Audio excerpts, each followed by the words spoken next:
Hi everyone. இன்னைக்கு நம்ம வீடியோல எதை பத்தி பார்க்க போறோம்னா நியூ 7QC டூல்ஸ்ல இருக்கக்கூடிய ஒன் ஆஃப் த டூலான மேட்ரிக்ஸ் டேட்டா அனாலிசிஸ் பத்தி தான் பார்க்க போறோம். ஸோ இந்த வீடியோல குவாலிட்டி கண்ட்ரோல்னா என்ன அப்படின்றத பத்தியும் நியூ 7QC டூல்ஸ்ல இருக்கக்கூடிய மேட்ரிக்ஸ் டேட்டா அனாலிசிஸ்னா என்ன அப்படின்றத பத்தியும் அது எப்படி நம்ம வந்து கிரியேட் பண்றது அப்படின்ற அதனுடைய யூசர்ஸ் அண்ட் அப்ளிகேஷன்ஸ் பத்தியும் தான் இன்னைக்கு நம்ம வீடியோல டீடைலா பார்க்க போறோம். அதுக்கு முன்னாடி நீங்க என்ன நம்ம சேனலை சப்ஸ்கிரைப் பண்ணலாம், சப்ஸ்கிரைப் பண்ணிக்கோங்க. கூடவே பக்கத்துல இருக்கிற பெல் பட்டனையும் கிளிக் பண்ணிக்கோங்க. குவாலிட்டி கண்ட்ரோல் இதை ஷார்ட்டாக வந்து QC அப்படின்னு சொல்லிட்டு நோட் பண்ணுவோம். எக்ஸ்பிளேஷன் வந்து quality control is a process through which a business seeks to ensure the product quality is maintain or improved. So ஒரு ப்ரொடக்ஷன் ப்ராசஸில் நம்ம வந்து நம்பர் ஆஃப் ப்ராடக்ட்ஸ் வந்து உருவாக்குறோம் அப்படின்னாக்கா அதனுடைய அவுட்புட் எல்லாமே வந்து நம்மளுடைய கரெக்டான ஸ்பெசிஃபிகேஷனில் இருக்கா அப்படின்றத நம்ம செக் பண்ணி இன்கேஸ் அதில் ஏதாவது அவுட் ஆஃப் ஸ்பெக் போகுது அப்படின்னாக்கா அந்த ரிலேட்டட் இஷ்யூஸை வந்து நம்ம எப்படி அதுக்கான ரீசன் கண்டுபிடிச்சி அதை எப்படி சார்ட் அவுட் பண்றது அப்படின்றத பண்றவங்க தான் வந்து இந்த குவாலிட்டி கண்ட்ரோல். அதாவது குவாலிட்டி லெவலை மெயின்டைன் பண்றவங்க தான் வந்து குவாலிட்டி கண்ட்ரோல். ஸோ இந்த குவாலிட்டி கண்ட்ரோல் பண்றதுக்கு நம்ம யூஸ் பண்ணக்கூடிய டூல்ஸ் தான் வந்து குவாலிட்டி கண்ட்ரோல் டூல்ஸ். ஸோ ஒரு ப்ராடக்ட்ல சம் ப்ராப்ளம் வருது அப்படின்னாக்கா அது எது மூலயமா வருது அப்படின்றத நம்ம அனாலிசிஸ் பண்ணி அதுக்கான சொல்யூஷன் எடுக்கிறதுக்கு நம்ம யூஸ் பண்றது தான் வந்து இந்த QC tools. So new 7QC tools பார்த்தோம்னாக்கா to use verbal data and numerical data in managing quality. So ஒரு ப்ராடக்டினுடைய குவாலிட்டியை மேனேஜ் பண்ணுறதுக்காக நம்ம வந்து வெர்பல் டேட்டா நியூமெரிக்கல் டேட்டாவை யூஸ் பண்ணி நம்ம வந்து யூஸ் பண்ணக்கூடியது தான் வந்து இந்த new 7QC tools. New 7QC tools பார்த்தோம்னாக்கா affinity diagram, interrelationship diagram, tree diagram, matrix diagram, matrix data analysis diagram, arrow diagram, process decision program chart, PDPC அப்படின்னு சொல்லுவோம் ஷார்ட்டா. ஸோ இந்த வீடியோவில் மேட்ரிக்ஸ் டேட்டா அனாலிசிஸ் டயக்ராம் பற்றி தான் டீட்டெயிலாக பார்க்க போகிறோம். Matrix data analysis diagram explanation பார்த்தோம்னாக்கா a tool for selecting the most important or effective options from a list of alternatives based on a predefined set of criteria. தமிழில் வந்து வரையறுக்கப்பட்ட அளவுகளின் அடிப்படையில் மாற்றுகளின் பட்டியலில் இருந்து மிக முக்கியமான அல்லது பயனுள்ள விருப்பங்களை தேர்ந்தெடுப்பதற்கான ஒரு கருவி தான் வந்து மேட்ரிக்ஸ் டேட்டா அனாலிசிஸ் சிஸ்டம் அப்படின்னு சொல்றாங்க. இதுக்கு முன்னாடி நம்ம வந்து மேட்ரிக்ஸ் டயக்ராம் அப்படின்னு பார்த்தோம். அதில் பார்த்தோம்னாக்கா அது ரோ அண்ட் காலம் வைஸ் வந்து ரெண்டு வேரியண்ட்டை வச்சு ஒரு செட் ஆஃப் டேட்டா வச்சு ஒரு டயக்ராம் வந்து கிரியேட் பண்ணியிருப்பாங்க. இதில் வந்து அந்த வேல்யூஸ்க்கு வந்து நம்ம வந்து வேல்யூ கொடுத்து அதை நம்ம கால்குலேட் பண்ணி அது மூலயமா ஹை ஸ்கோர் இருக்கிறத நம்ம வந்து ரேங்க் வைஸ் கிளாசிஃபை பண்ணுறது தான் வந்து matrix data analysis diagram. So இதில் இருக்கக்கூடிய ஸ்டெப்ஸ் என்னன்னு பார்த்தோம்னாக்கா decide the two factors whose relations are to be analyzed, check the number of individual items in two factors, prepare a matrix to accommodate all the items of the two factors, enter numerical data in a matrix, give the diagram a suitable title. So இதான் வந்து matrix data அனாலிசிஸ்ல இருக்கக்கூடிய steps. இதை பற்றி நம்ம டீட்டெயிலாக பார்க்கலாம். So இதில் வந்து the workshop attended or conducted by each department in an organization during a change management process. So இதில் வந்து ஒரு எக்ஸாம்பிளுக்கு வந்து இந்த டயக்ராம் நம்ம எடுத்துக்கிட்டோம் அப்படின்னாக்கா இதில் வந்து ஒர்க் ஷாப் வந்து அட்டன் பண்ணதுக்கான டேட்டா வைஸ் வந்து இது வந்து டயக்ராம் வந்து கிரியேட் பண்ணியிருக்காங்க. இதில் டார்க் க்ரீனில் இருக்கிறது வந்து கம்ப்ளீட்டரை வந்து டினோட் பண்ணும். இதுக்கு ஸ்கோர் வந்து 5. லைட் கிரீன் வந்து எக்ஸிக்யூஷன் லெவலில் இருக்குது, அதுக்கு ஸ்கோர் வந்து 3. இந்த லைட்டாக இருக்கக்கூடிய ஷேட் கலர் வந்து ப்ரிப்பரேஷன் லெவலில் இருக்குது, அதுக்கு வந்து ஸ்கோர் வந்து 1. ஸோ இதை பேஸ் பண்ணி தான் வந்து நம்ம வந்து மேட்ரிக்ஸ் டேட்டா அனாலிசிஸ் டயக்ராம் வந்து கிரியேட் பண்ண போகிறோம்.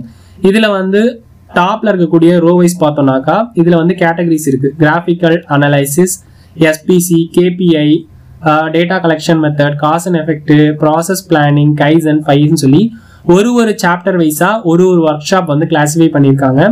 இதில் வந்து லெஃப்ட் சைடில் இருக்கக்கூடிய காலமில் பார்த்தோம்னாக்கா அந்த கம்பெனி இண்டஸ்ட்ரியில் இருக்கக்கூடிய department wise HR, finance, purchasing, IT, quality, marketing, maintenance, production, stores அப்படின்னு சொல்லி ஒரு டிபார்ட்மெண்ட் வைஸா ஒரு டாபிக் ரிலேட்டட் ஒர்க் ஷாப் வந்து கண்டக்ட் பண்ணியிருக்காங்க. ஸோ அப்படி கண்டக்ட் பண்ணும்போது எந்தெந்த டிபார்ட்மெண்ட்டில் இருக்கவங்களாம் வந்து ஃபுல்லாக கம்ப்ளீட் பண்ணிட்டாங்க, யாரெல்லாம் பெண்டிங் இருக்குது, யாரெல்லாம் ப்ராசஸிங் லெவலில் எக்ஸிக்யூஷன் லெவலில் இருக்காங்க, யாரெல்லாம் ப்ரிப்பரேஷன் லெவலில் இருக்காங்க அப்படின்றத வந்து நம்மளுக்கு வந்து ஈஸியாக வந்து அண்டர்ஸ்டாண்ட் பண்ணுறதுக்காக டிஸ்கிரைப் பண்ணி வச்சிருக்கிறது தான் இந்த matrix data analysis diagram. For எக்ஸாம்பிளுக்கு வந்து ப்ரொடக்ஷன் டீம் அப்படின்னு எடுத்துட்டோம்னாக்கா அவங்க வந்து கிராஃபிக்கல் அனாலிசிஸ் வந்து கம்ப்ளீட் பண்ணிட்டாங்க அந்த ஒர்க் ஷாப்பு. எஸ்பிசி ஒர்க் ஷாப்பும் கம்ப்ளீட் பண்ணிட்டாங்க. கேபிஐல வந்து எக்ஸிகியூஷன் லெவலில் இருக்கு. நெக்ஸ்ட் வந்து டேட்டா கலெக்ஷன் மெத்தடும் completed. Cause and effect workshop completed. Process mapping completed. Kaizen completed. 5 years completed. So production அப்படின்னு எடுத்துட்டோம்னா அவங்க வந்து இருக்கிற ஆல் ஓவர் ஒர்க் ஷாப்பில் வந்து கேபிஐ மட்டும்தான் எக்ஸிகியூஷன் லெவலில் இருக்குது. மற்றது எல்லாத்தையுமே வந்து கம்ப்ளீட் பண்ணிட்டாங்க. ஸோ நமக்கு எல்லாமே வந்து டார்க் க்ரீன்லையும் ஒன்று மட்டும் லைட் க்ரீன்லையும் இருக்குது. ஸோ அதுக்கான வேல்யூஸ் வச்சு நம்ம அதை கால்குலேட் பண்ணோம் அப்படின்னாக்கா அதுக்கான ஸ்கோர் வந்து 38 அப்படின்னு சொல்லி வருது. ஸோ அதை வந்து நம்ம வந்து ரோ வைஸ் கால்குலேட் பண்ணி ரைட் சைடில் லாஸ்ட்டில் வந்து நம்ம அதை வந்து டினோட் பண்ணுறோம். ஸோ அதே மாதிரி ஒவ்வொரு டிபார்ட்மெண்ட் வைஸாக அவங்க எத்தனை ஒர்க் ஷாப் வந்து அட்டன் பண்ணியிருக்காங்க, எத்தனை எக்ஸிகியூஷன் லெவலில் இருக்குது, எத்தனை வந்து ப்ரிப்பரேஷன் லெவலில் இருக்குது அப்படின்றத வந்து இந்த மாதிரி நமக்கு வந்து ஐடென்டிஃபை பண்ணி அதுக்கான ஸ்கோர்ஸ் வந்து ரைட் சைடில் வந்து டிஸ்கிரைப் பண்ணி வச்சுருக்காங்க. So at the same time வந்து நம்மளுடைய கிளாசிஃபிகேஷன், அதாவது சப்ஜெக்ட் வைஸ் கிராஃபிக்கல் அனாலிசிஸாக இருந்ததுன்னா அது வந்து மொத்தம் எத்தனை டிபார்ட்மெண்ட் வந்து அது வந்து முடிச்சிருக்காங்க, அதனுடைய ஸ்கோர் கோர்ஸ் வைஸ் வந்து அதனுடைய ஸ்கோர் வந்து கீழே வந்து காலம் வைஸ் வந்து கால்குலேட் பண்ணி அதை வந்து பாட்டமில் வந்து டினோட் பண்ணி வச்சுருக்காங்க. ஸோ கேபிஐனா கேபிஐ ரிலேட்டட் எல்லா டிபார்ட்மெண்ட்டையும் கம்பேர் பண்ணி அதனுடைய ஸ்கோர் எவ்வளோ, அதே மாதிரி ஒரு டாபிக் வைஸுமே வந்து அதனுடைய ஸ்கோர் வந்து கீழே பாட்டமில் இருக்கக்கூடிய ரோவில் வந்து மென்ஷன் பண்ணி வச்சுருக்காங்க.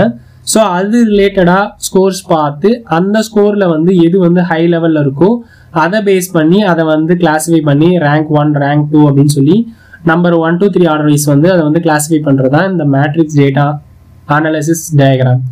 ஸோ இதில் ஃபர்ஸ்ட் இடத்துல பார்த்தோம்னாக்கா ப்ரொடக்ஷன் வந்து எல்லாத்தையுமே வந்து கம்ப்ளீட் பண்ணிட்டாங்க எக்ஸப்ட் கேபிஐ தவிர. ஸோ அதனால் அதோடைய ஸ்கோர் வந்து 38. அவங்க தான் வந்து ஃபர்ஸ்ட் ரேங்க் பொசிஷனில் இருக்காங்க. செகண்ட் லெவல்னு பார்த்தோன்னாக்கா மெயின்டெனன்ஸ். ஸோ அது பார்த்தோன்னாக்கா கிராஃபிக்கல் அனாலிசிஸ் எஸ்பிசி அப்படின்னு சொல்லி எல்லாத்தையுமே கம்ப்ளீட் பண்ணிட்டாங்க. கேபிஐ கைசன் 5 years இது மட்டும்தான் வந்து எக்ஸிகியூஷன் லெவலில் இருக்குது. ஸோ அவங்களுடைய ஸ்கோர் பார்த்தோம்னாக்கா 34. அவங்க வந்து செகண்ட் ரேங்க்ல இருக்காங்க. ஸோ இந்த மாதிரி பேஸ்ட் அந்த ஹை ஸ்கோரை பேஸ் பண்ணி நம்ம ரேங்க் வைஸாக கிளாஸிஃபை பண்ணுறது தான் வந்து matrix data analysis diagram. So old 7QC ரூல்ஸ்க்கும் நியூ 7QC ரூல்ஸ்க்கும் உள்ள டிஃப்ரென்ஸ் பார்த்தோம்னாக்கா டேட்டா டைப்னு எடுத்துட்டோம்னாக்கா ஓல்டில் வந்து ஹேண்டில் நியூமெரிக்கல் டேட்டா, நியூவில் வந்து டீல்ஸ் வித் குவாலிட்டேட்டிவ் டேட்டா வந்து யூஸ் பண்ணுறோம். ஸோ பர்பஸ் அப்படின்னு பார்த்தோம்னாக்கா ஓல்டில் வந்து ஆப்ரேஷனல் குவாலிட்டி கண்ட்ரோல், நியூ அப்படின்னு எடுத்துட்டோம்னாக்கா strategic management and planning purpose. அப்ரோச்சில் வந்து ஓல்டு 7QC ரூல்ஸில் வந்து ஸ்டாட்டிஸ்டிக்கல் பேஸ் அப்ரோச்சாக இருக்கும். நியூ 7QC ரூல்ஸில் பார்த்தோம்னாக்கா குவாலிட்டேட்டிவ் அண்ட் அனலிட்டிக்கல் பேஸ் அப்ரோச்சாக இருக்கும்.